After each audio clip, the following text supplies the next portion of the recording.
Hey y'all, what's going on? I'm here for Black Ink Crew, Season 4, Episode 3. Before we get started, as far as the Potomac Girls, I'm not doing the Part 2 reunion with them. I'm over them. I didn't give you guys a Gossip Chronicles, and I do, last week. And I do apologize for that, but I'm gonna be honest, y'all.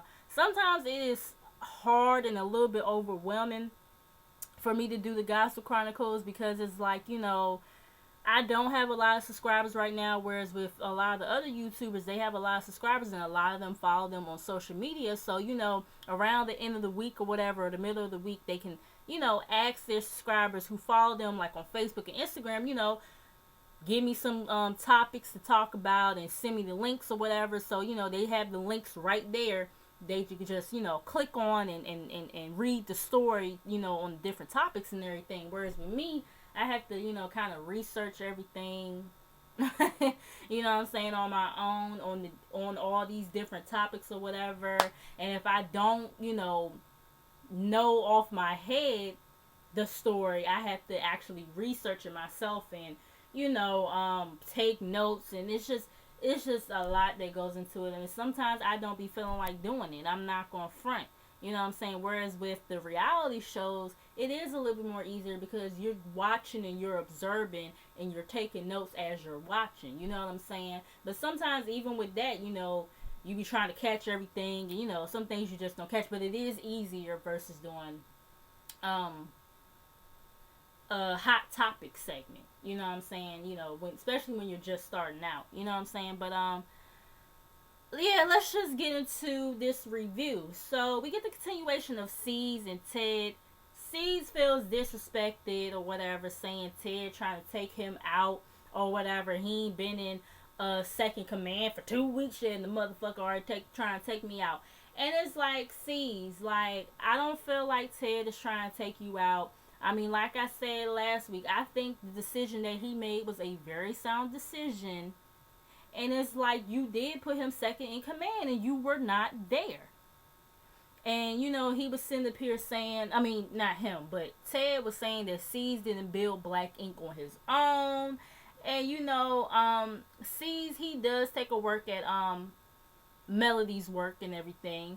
And he talking, he trying to flex, talking about some she eyed or whatever, but really in his confessional, he ends up admitting that that she does have some good work and everything, and Ted actually made a good decision. That's all we've been trying to say to you.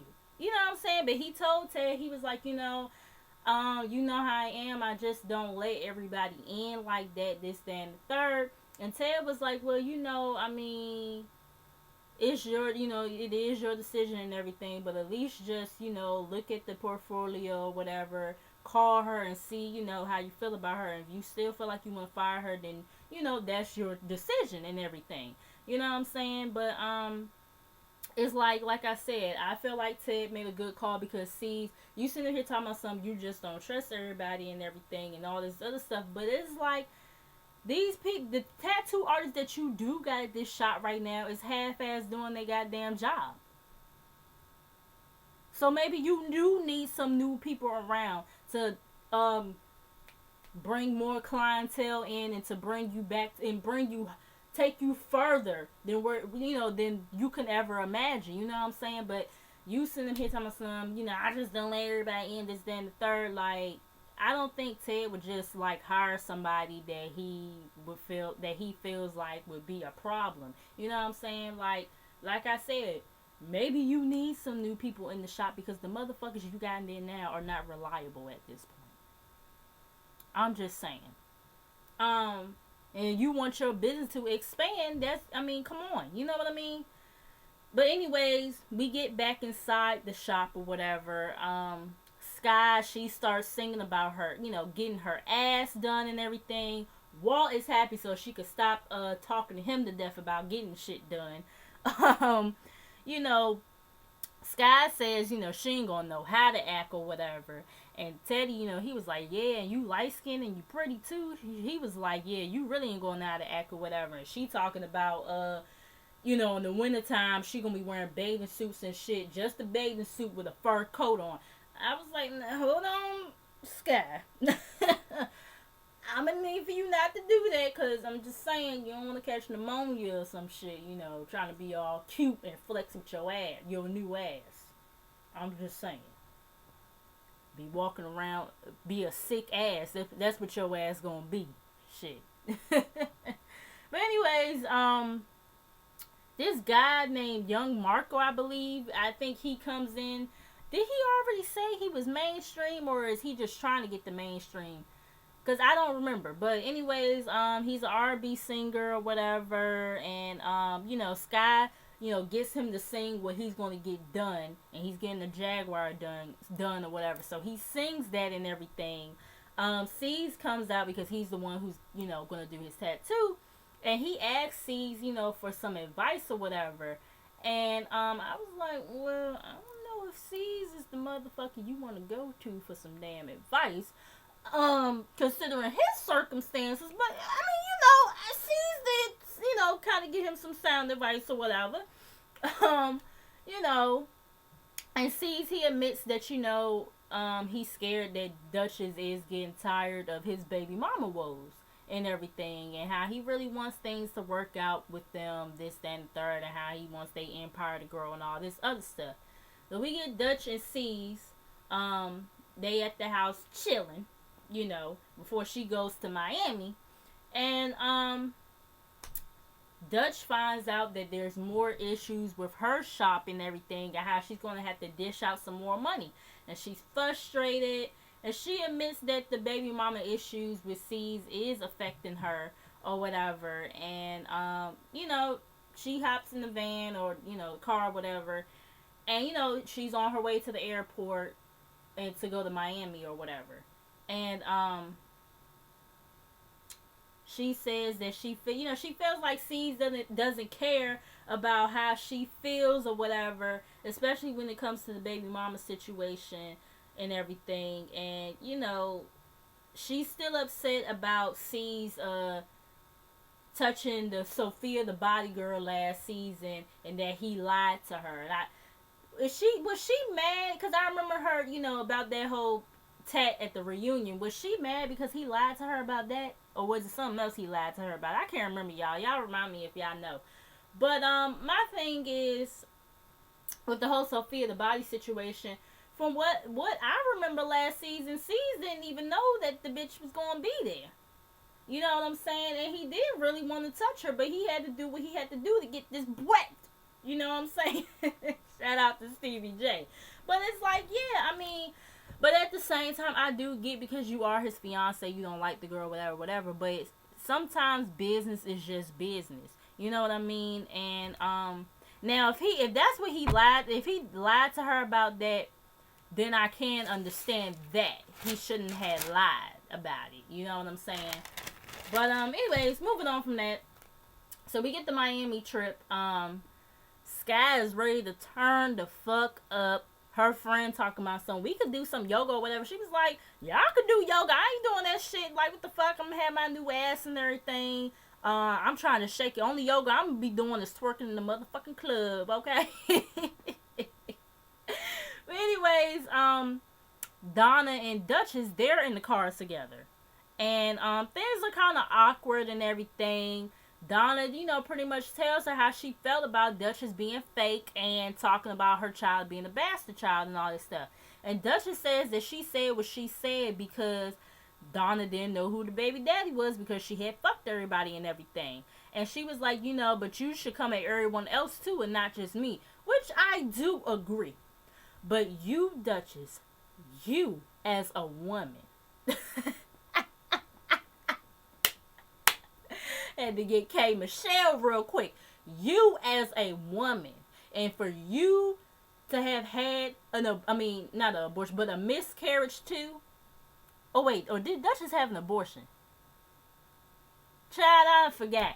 But for you as a woman to know how that feels to lose your child and everything, and to sit up here and come at me, another woman, like that, was way out of line. That's what Donna wanted to say to her. She wanted to be on some K Michelle shit, even though this whole K Michelle situation happened way after the fact. But y'all get my drift, But But I do agree though, for real. I mean, she should have came at the other guys too. I mean, she should have came at the guys too because the guys was talking shit. But Duchess, you did call her child a bastard child, and that was taking it way overboard. You know what I'm saying? But Duchess, she sitting here talking about some. We need to start keeping shit 100 with each other from now on, and either we gonna be friends or we gonna be frenemies and all this other stuff. So Donna's, she cool with it, but she gonna watch her back with Duchess and all this stuff. They get to the house and everything that they're gonna be staying at. Sky, she gets naked and starts jumping around everywhere. She jumps in the pool or whatever, and they all take a shot with Sky naked with her ass and titties out. So we get Puma at his shop and everything. He's explaining how, him and Kwani, they can't really afford a daycare for his daughter right now. So she has to be with him and all this stuff. And, he's talking to the guys about, his daughter and their daughters and all this other stuff. And they were saying something about how they don't know how to teach their daughters how to wipe themselves. And I'm like, I mean, it's 2016 and motherfuckers still don't know how to tell their daughters how to wipe. Front to back. Front to back. That's how females wipe themselves, okay? I'm just saying. Lord have mercy. Anyways, next up we get oh shit. He pops up at Kathy's house, and their son Achilles is with her, and he has a gift for the son and for Achilles and everything. And Kathy feels like the shit is fake. He just trying to pretty much buy his love and affection or whatever, and she feels like oh shit just comes around whenever he wants to or whatever. And oh shit claims that Kathy is just always throwing this negative energy around, and always fucks things up between him and his son and everything. Well, him and his son, they having a conversation on the porch or whatever. Kathy comes back out and tells her son to get ready for practice, and Kathy starts kind of reprimanding shit about popping up whenever and all this stuff. And he pretty much when she was asking him, so that's how we doing it now? You just gonna pop up or whatever? And he was like shaking his head like, yeah, or whatever. Pop up when you feel like it, yeah. And he feels like the only way shit is gonna be right between them is if he was to get back with her. And he was like, that's not about to happen and everything. So, moving on from that, we are back in Miami. Sky is at Dr. Miami's office. I seen his interview with the Breakfast Club the other day. She's hyping everything about, how he, everything he's telling her about the procedure. And that girl was sweating bullets. Like, Sky always be sweating for some reason. I just be looking like, what the hell? Why is she sweating so much for? Making my ass hot. Fanning my damn self and shit. You know what I'm saying? And she starts singing about how she's sweating like a pig. And she was like, and let me fix my wig. I was like, Lord, she is crazy. But, anyway, so we get back to the shop. The guys are talking. They bring up Kathy or whatever. Shit claims, she got her money or whatever, but, she just hopes I die and everything. Melody, she returns, sees all happy, hugging her and shit or whatever, and they all looking like, you just fired her the other day, and now you happy to see her, like as if this your long lost child or some shit, you know what I'm saying? And he was like, yeah, I know I was an asshole and everything. He apologizes to her, and he decides to make things up to her. So he pretty much gives her a test with some strippers and some alcohol. And she is enjoying it. She's licking whipped cream off the strippers' asses and everything. I was just like, I ain't fixing to be licking no whipped cream off of no stripper's ass or nothing like that. That's a little bit too much for me. But different strokes for different folks, She was having a good time pretty much. So, yeah, moving on from that. And I guess they're feeling her vibe and everything. So, I guess she's welcome back into the crew. I'm kind of mad she went back, though, a little bit. After the way he treated her. You know what I'm saying? But, I mean, she says that they are a big name in New York or whatever, so she needs that exposure. So I guess I get it or whatever, but I'm pretty sure there's other tattoo shops in New York too that get just as much as exposure. They're just not on TV. You know what I mean? But anyways, moving on. We get back to Puma's shop. His daughter is crying her head. She's crying her head off. Poor baby. You know, his mother-in-law shows up. Grandma to the rescue. Um, she says that she likes the shop and everything, but she doesn't like that the baby is there. She's expressing the need, about the fact that the needles and everything are around and all this stuff. And Puma says that trust me, I keep a close eye on her. Her godmother, Sassy is here. He was like that.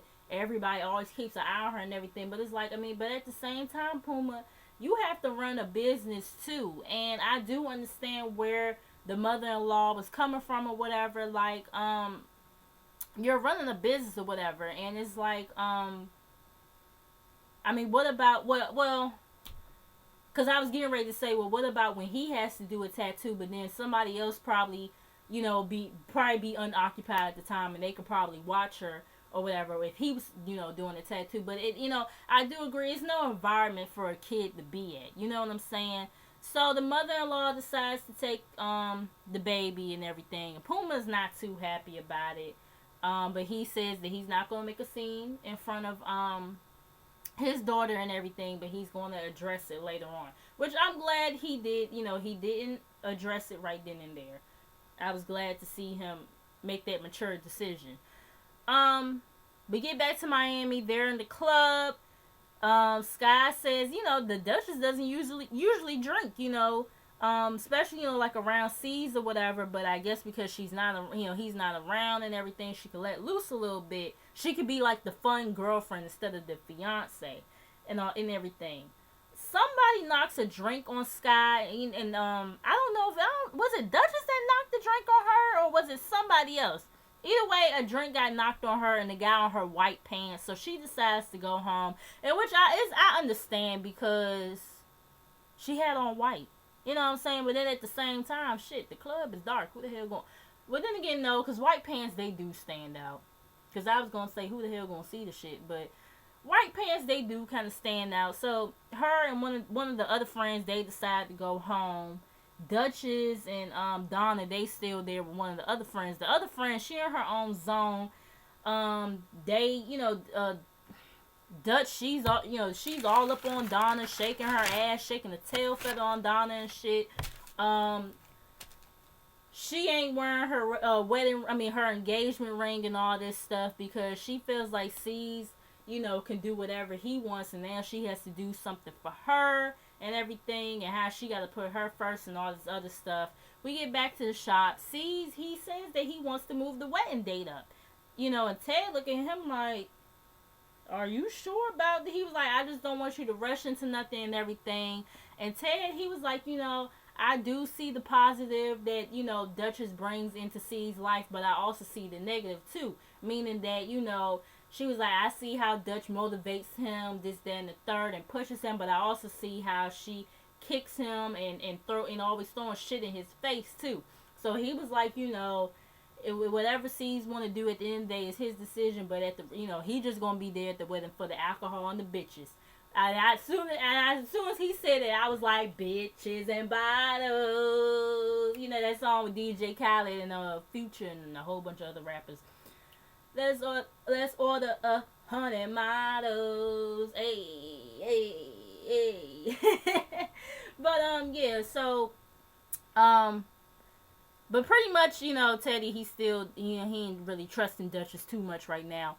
And he ends up having a valid reason at this point now. So they end up leaving the club. They go to this burger place or whatever, and Donna, she's touching on Dutch or whatever. She's touching all up on her ass and shit like that. Dutch is hanging all out the window and shit, all up on the dude who's driving, and I'm like, well, damn, can you get off of him or whatever? I think she was talking to, whoever, talking in the intercom through the drive-through and everything. I'm like, damn, she all up on that nigga, like. But anyways, they get back to the house and they're telling Sky about the club and everything that happened. Donna says when she drinks tequila, she becomes horny Donna. So Dutch better watch out or whatever. So y'all know what happens next. Donna eats Dutch's box. And the next day comes up and Donna slept outside. I'm like, damn, how the fuck she end up there? But anyways, Dutch, she pretty much says that she lost control of herself and she made a mistake and all this other bullshit, yada yada yada. We're gonna see what happens next week or whatever. Yeah, that's pretty much it. And I will be back in here, probably like around 1 o'clock or whatever for Love and Hip Hop Atlanta. But make sure you guys like, comment, and subscribe. Make sure you guys come back, and I will be back in a few.